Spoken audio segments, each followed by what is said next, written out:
Imagine standing at the edge of a new beginning, a new habit, a bold decision, a life-changing path. You know it's exactly what you need. It promises healing, growth, and freedom. But just as you're about to leap, you hesitate, you delay, you distract yourself, and somehow, without fully understanding why you sabotage it, why do we sabotage the very things that could save us? Why do we keep betraying ourselves at the gates of transformation? This is not weakness. This is not laziness. This is something far more profound. And today, we will uncover it in this journey. We will explore the deep psychological patterns that cause you to sabotage the changes you most desperately need. We'll walk through the hidden programs running your behavior, many of which were installed long before you had the power to choose. We'll expose the unconscious fears that keep you stuck in cycles of pain and resistance.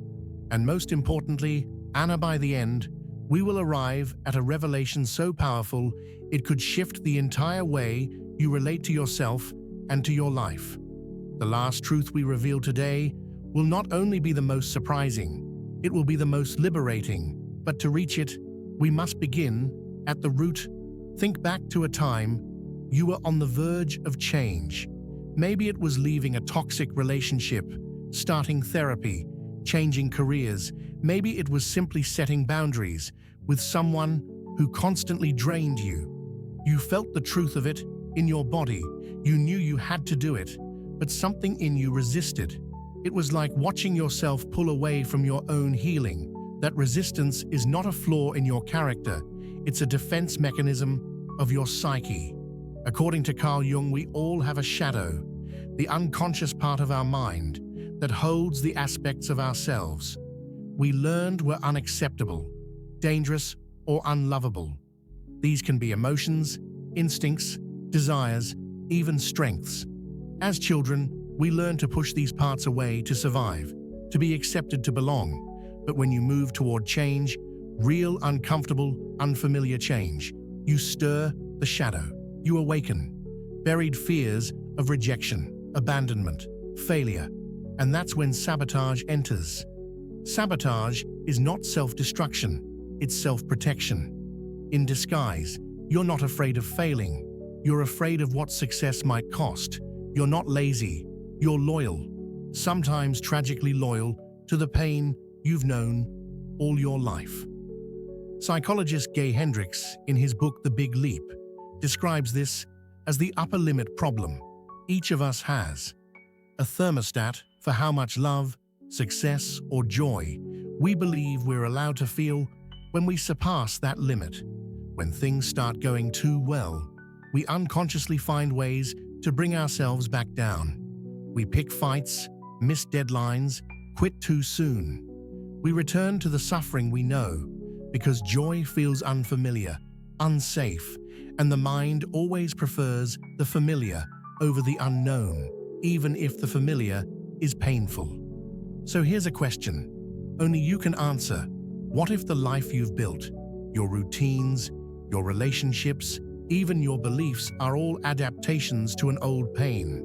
And what if every time you try to change, the part of you that learned to survive by not changing starts to panic? This isn't just theory. Neuroscience confirms that the brain is wired to seek safety above all, according to Dr. Bruce Perry, trauma expert and co-author with Oprah Winfrey of What Happened to You. Our brains prioritize familiarity because it represents survival. The unknown equals potential danger, even if it's logically positive. So your brain, without consulting your dreams, your logic, or your soul, will pull you back toward what it already knows how to endure. This is why change often feels like death. It's the death of an identity, a story, a wound that kept you safe. You see, your patterns were never random. They were survival strategies. Your procrastination, maybe it kept you from being too visible in a home where being noticed meant getting hurt. Your people-pleasing, maybe it was the way you ensured love in a world that made love conditional. But now you're no longer that helpless child. You're an adult, with the power to rewrite the story. Still power without awareness is nothing, and that's why you're here. You're not here to be fixed.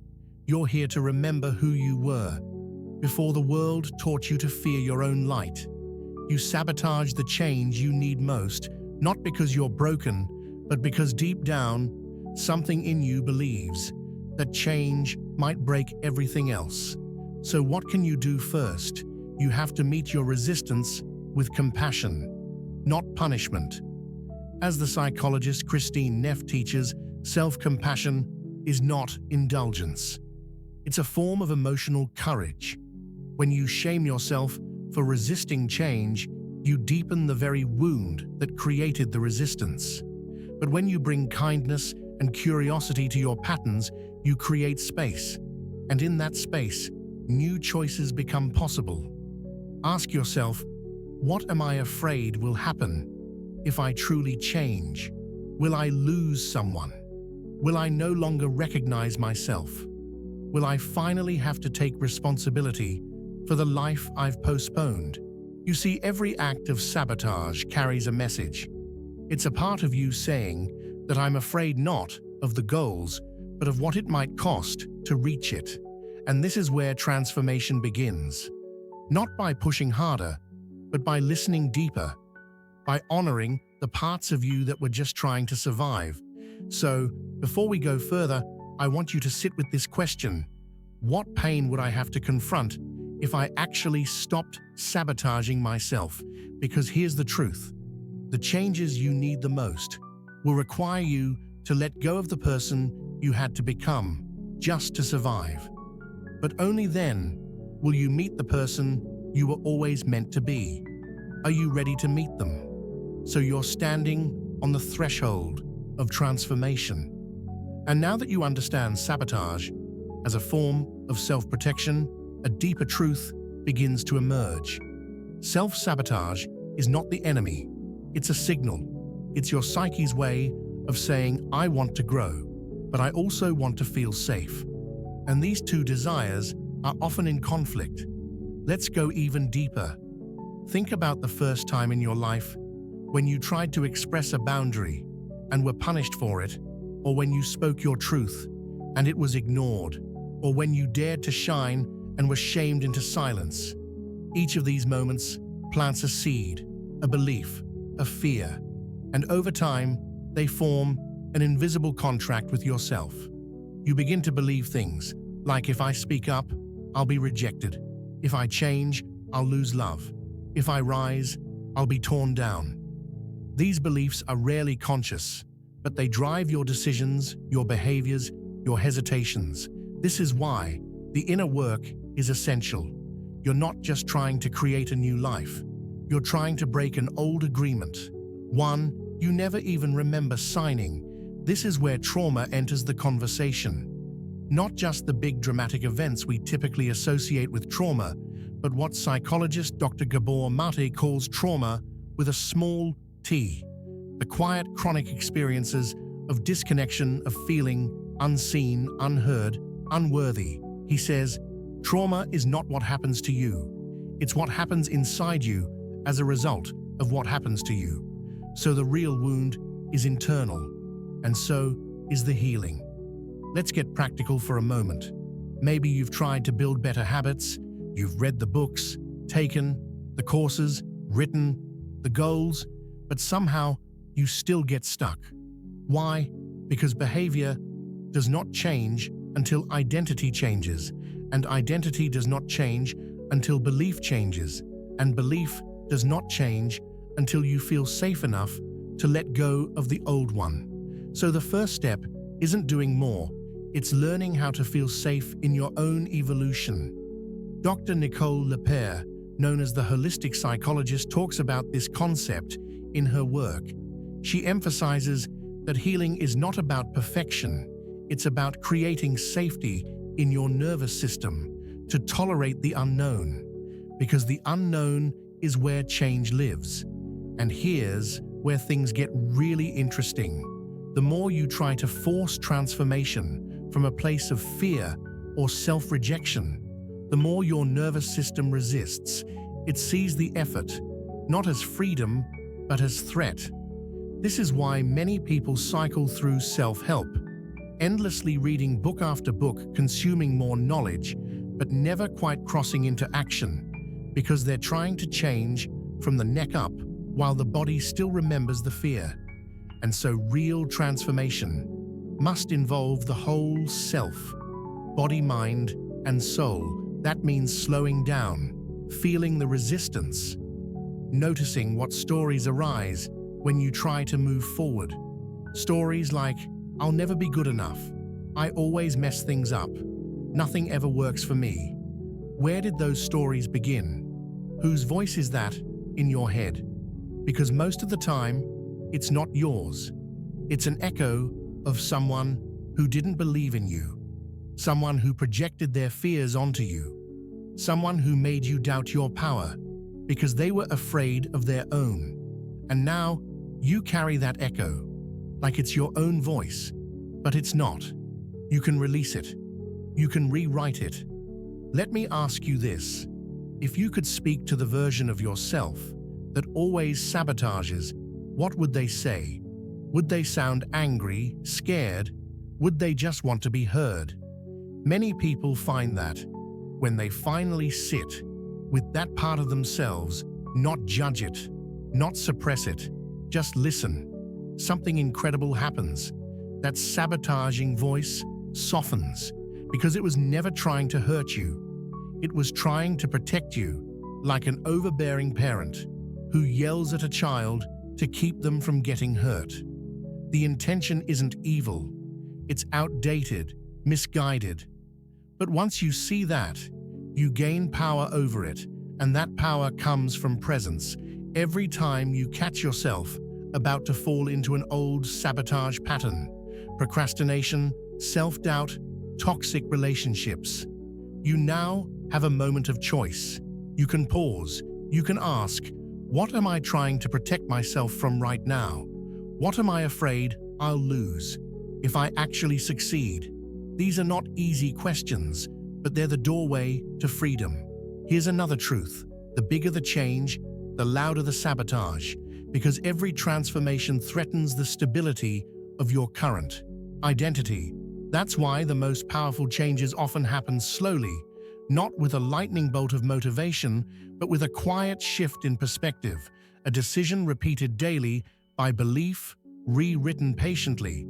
That's how you build trust with yourself, not by achieving something massive once, but by consistently honoring your path, even when it's hard, even when you stumble.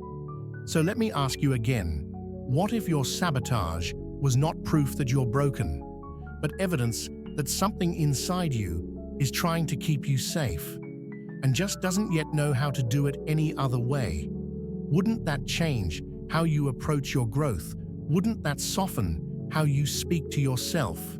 Because the truth is this, you don't need more discipline. You need more understanding. You don't need to crush your fears.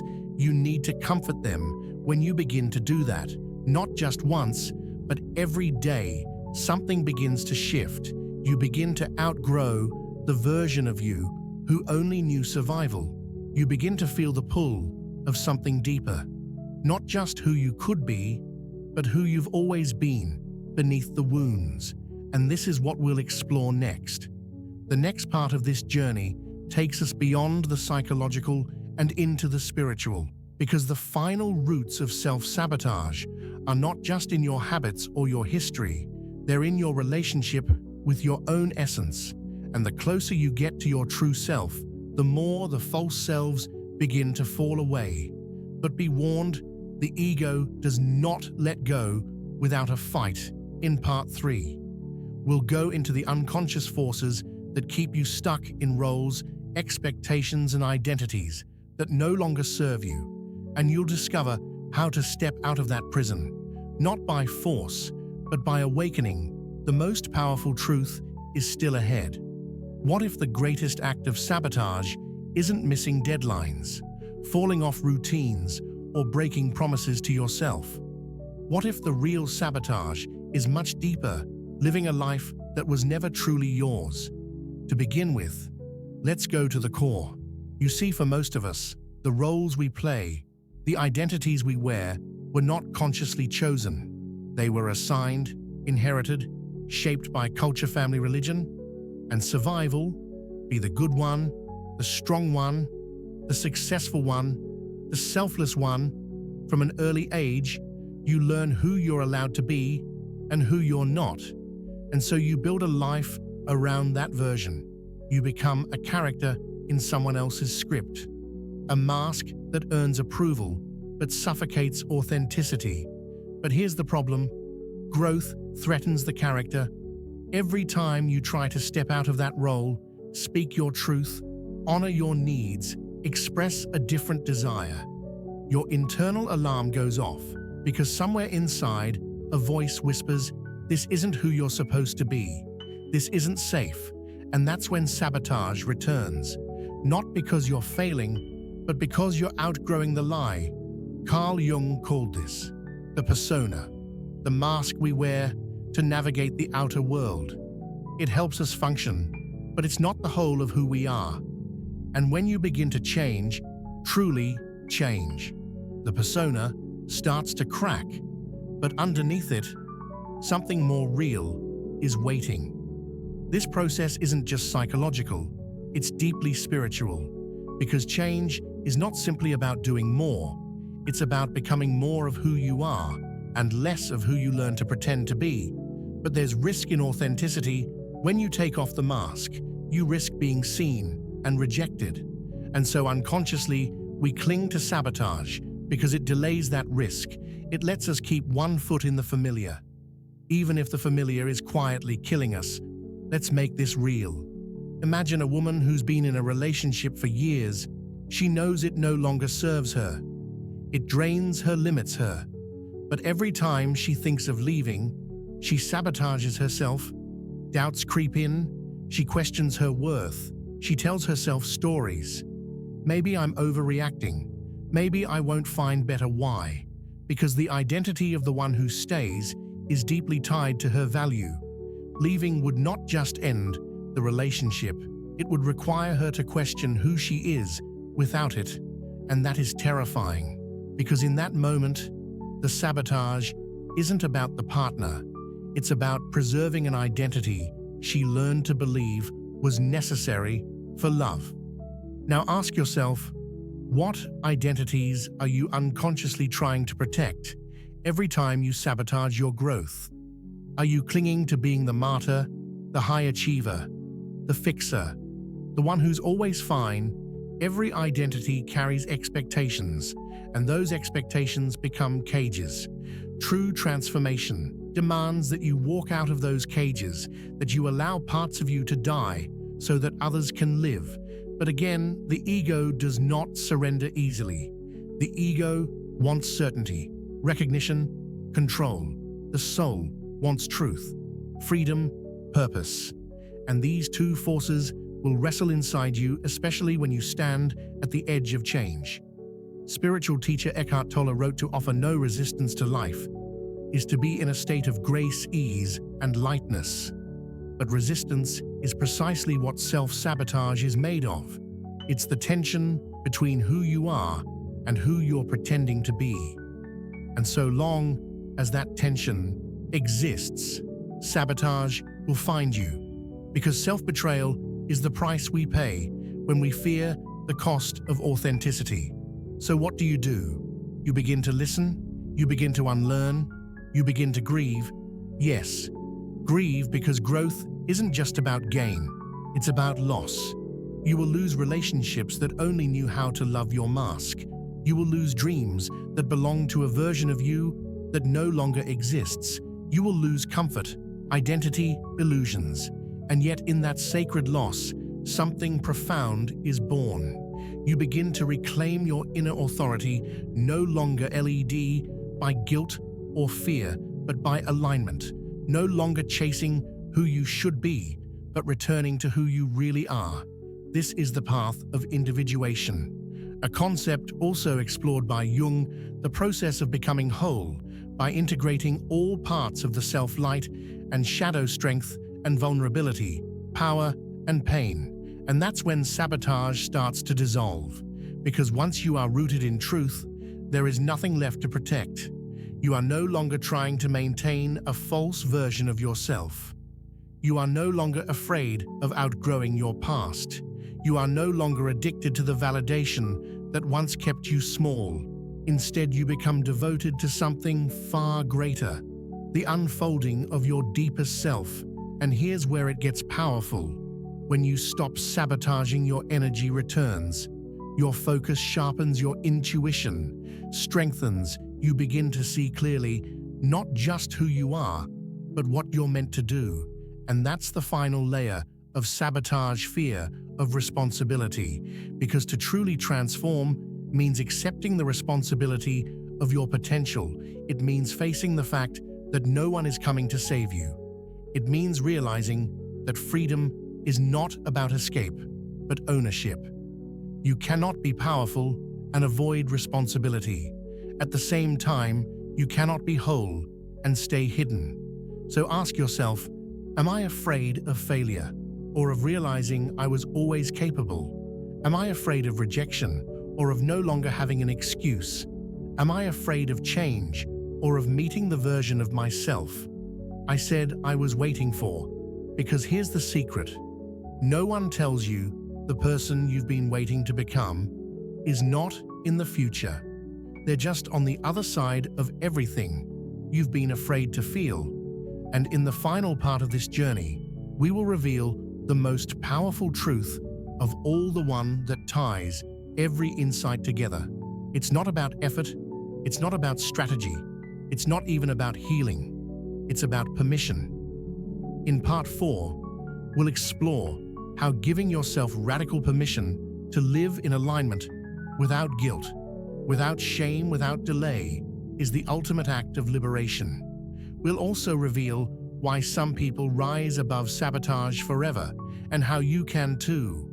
What comes next may change the way you live. Forever, change happens when the pain of staying the same is greater than the pain of change. This quote, often attributed to Tony Robbins, but echoed in many psychological traditions, cuts right to the core. By now, you understand self-sabotage isn't a character flaw. It's a coping mechanism. It's not laziness, it's protection. It's not a lack of willpower. It's a conflict of values between the part of you that wants to grow and the part of you that wants to survive. And here's where the deepest truth emerges. Every time you sabotage your change, you are asking the world for permission to be who you already know you are. Inside, you are waiting for someone to validate your worth, waiting for a sign that it's finally safe to choose yourself, waiting for the fear to go away before you leap. But here's the hard truth: no one is coming, and the sign you're waiting for is you. The real shift happens the moment you stop seeking external permission to live in alignment. That's the moment you reclaim your power. Let's make it even clearer: when you give yourself permission to speak, even if your voice trembles, to leave even when they tell you to stay, to rest, even when the world says, hustle to rise, even when your past tells you you're not ready. That's when the sabotage ends, not because the fear is gone, but because you chose truth over comfort. Psychologist Abraham Maslow, famous for his hierarchy of needs, once said, "In any given moment, we have two options: step forward into growth or step back into safety." And here's the secret: most people step back, not because they don't want growth, but because they've never learned how to feel safe in it. That's why your inner work is sacred. You're not just trying to build better habits or achieve goals, you're rewiring your very relationship with change. You're teaching your nervous system that it's safe to evolve. You're teaching your inner child that you won't abandon them when you rise. You're teaching your subconscious that the old patterns don't own you anymore. And above all, you're teaching yourself how to trust your becoming. So let me ask you one final time: what would your life look like if you no longer needed permission? What would happen if you stopped asking, "Am I allowed?" and started declaring, "I choose"? Because here's what the most resilient people understand: change doesn't come from force, it comes from alignment. When your choices, your values, and your vision for the future finally speak the same language. That's when sabotage loses its grip. Not overnight, not perfectly, but consistently, deeply and permanently. And here's the ultimate revelation: the person you're trying to become, they already exist. They're not out there, waiting in the future. They're inside you, waiting for your permission to be seen, heard, and lived. Every step you take toward them, no matter how small, weakens the voice of sabotage. Every moment of alignment is a vote for the real you. And if you feel lost, uncertain, scared, good, it means you're doing it right. Because transformation is not about becoming someone else. It's about remembering who you were before the world taught you to doubt. And that remembering, it's holy work. So if you take nothing else from this journey, take this: you are not your fear. You are not your wounds. You are not your past. You are the awareness beneath all of it. The one who sees, the one who chooses, the one who creates. Your sabotage is not the end. It's the beginning. It's the invitation to turn inward, to slow down, to ask, what do I need to feel safe enough to grow? And when you answer that question over and over, you build a new kind of life, one not built on punishment, but compassion, not on pressure, but presence, not on who you should be, but on who you truly are. That is your power, that is your freedom, and that is why, no matter how many times you've sabotaged yourself in the past, today can be the first day you choose differently, because the truth is simple, and it's yours now. You are ready, you always were. The only thing missing was your permission, and now that you've given it, there's no limit to what you can become. Thanks for staying to the end.